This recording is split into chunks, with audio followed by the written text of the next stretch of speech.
Everything we ate at Ximending District, Taipei, Taiwan. First stop, Jigwang Fried Chicken. This one is actually a popular chain in Taiwan. We got fries and kanilang fried chicken fillet. The fries are just normal. The chicken naman are super crispy because it's double fried and sobrang laki. Pero kahit sobrang laki niya, hindi puro breading. Be careful kasi sobrang init lang niya. Freshly fried every order. We got the original flavor, pero kahit yung original yung kinuha namin, may kick of spice pa rin siya. By the way guys, if hindi nyo trip kumain ng malaking chicken fillet, you can also opt for their chicken poppers. Definitely a must try if you're a fried chicken lover. Next is the famous Shinfu Tang. We got their original milk tea. Actually, ito lang yung milk tea na available sa kanila. Remember to mix well after getting your milk tea because there's layer of milk, tea, foam, boba, and toasted sugar sa itaas. Sobrang sarap ng cheese foam for me. Tamang mix of salty and sour. For me, very different talaga siya sa mga ibang milk tea. There's almost always a long line in this store in Ximending. But I definitely understand the hype and kailangan may pasensya ka when you want to try this milk tea at Xingfutang.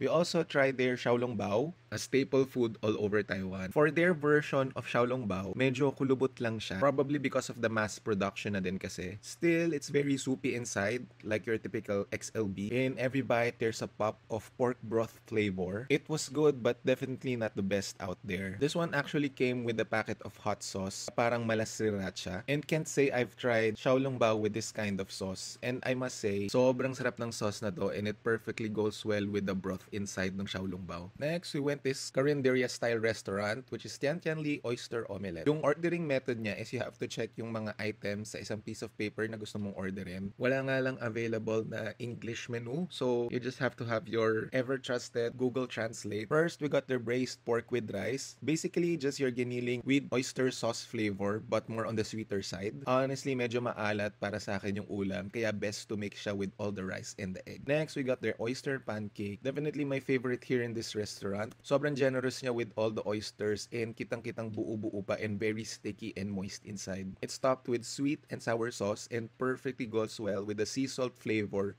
ng mga oyster sa loob. For my preference lang sana, mas tostado yung egg para dagdag texture na din in every bite. Next is you got their fried radish cake. Actually with this one, may dalawa siyang sauce. The lighter sauce is same nung sa oyster pancake, but the darker one kinda reminds me of takoyaki sauce. In itself, yung radish cake, di ganun kalasa, though it's still crispy inside and mushy inside. So for me, same with the oyster pancake, it could use a little more color and crispiness sa pagprito. Ayun lang, watch out for part 2.